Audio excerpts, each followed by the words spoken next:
Et on oublie de dire que nous avons également apporté le sida lorsque nous avons utilisé le peuple congolais comme des cobayes pour réaliser nos vaccins contre la polio. Désinformation et hypocrisie une fois de plus.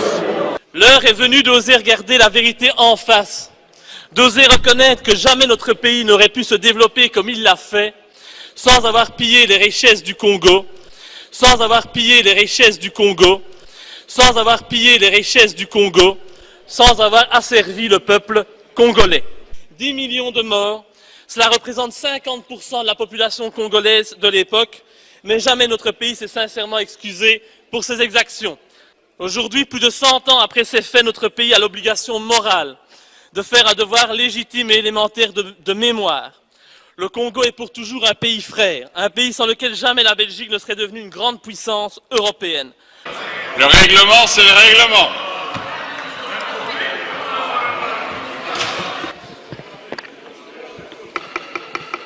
Cinq minutes, Monsieur le Président, c'est parti.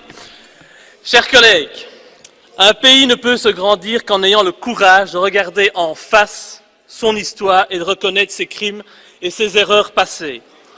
En ce sens, et afin de créer une nouvelle collaboration saine, éthique et respectueuse entre notre pays et la République démocratique du Congo, je pense qu'il est notre devoir, comme l'ont fait avant nous d'autres anciennes puissances coloniales, d'ouvrir les pages les plus sombres de notre histoire.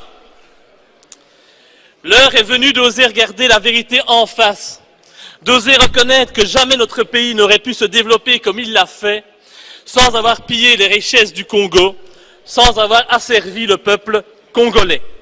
De nombreux bâtiments bruxellois, comme le Cinquantenaire, le musée Tervuren, ont été construits avec le sang du peuple congolais. De grands projets, comme le port de Zeebrugge, ont été financés par les richesses du Congo. Le travail forcé imposé par Léopold II, le roi des Belges, avec l'assentiment du Parlement entre 1885 et 1908 ne s'est pas fait sans mal. Des populations furent massacrées, domptées par la force par l'envahisseur, des femmes furent violées par les représentants de l'autorité coloniale. La déportation fut pratiquée, sans oublier la tristement célèbre coutume colonialiste des mains coupées, qui toucha également des enfants. Après le règne de Léopold II, la colonisation a elle aussi fait de nombreux dégâts et de multiples victimes.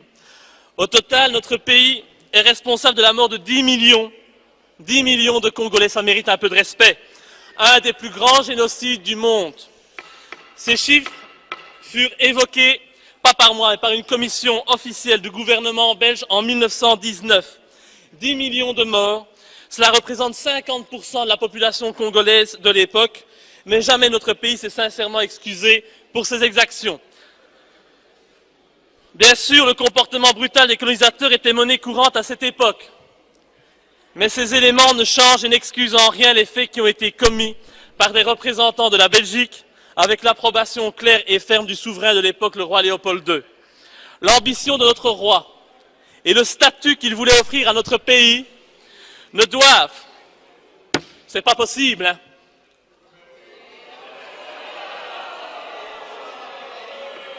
respectez, s'il vous plaît, les morts au niveau du Congo.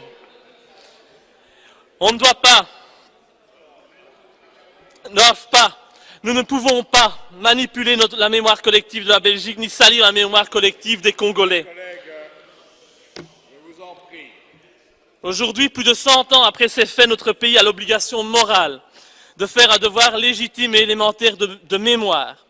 Le Congo est pour toujours un pays frère, un pays sans lequel jamais la Belgique ne serait devenue une grande puissance européenne. Nous ne pouvons pas aujourd'hui jouer la politique de l'autruche, ignorer la réalité et transformer l'histoire comme bon nous semble. En tant que démocrates, nous devons nous excuser pour le mal que nous avons causé au Congo. C'est bien la moindre des choses. En hommage aux Congolais qui ont connu le travail harassant, exigé en échange de salaires qui ne leur permettaient ni de manger à leur faim, ni de se vêtir ou de se loger décemment ou encore d'élever leurs enfants comme des êtres chers. Pour ceux qui ont connu les ironies, les insultes, les coups matin, midi et soir, parce qu'ils étaient des nègres, ceux qui n'oublieront jamais qu'un noir, on lui disait simplement « tu », non pas comme à un ami, mais simplement parce que le « vous » honorable était réservé aux seuls blancs. en hommage à ceux qui ont vu leurs terres spoliées, au nom de textes prétendument légaux qui ne faisaient en fait que reconnaître le droit du plus fort, le droit du colon. Eh bien, pour ces gens qui durent accepter que la loi n'était jamais la même, ce dont qu'il s'agissait d'un blanc ou d'un noir, pour ceux qui ont connu les souffrances atroces des relégués pour opinion politique ou pour leurs croyances religieuses, comme Simon Kimbangu, exilés dans leur propre patrie, et pour qui un avenir pire que la mort était réservé.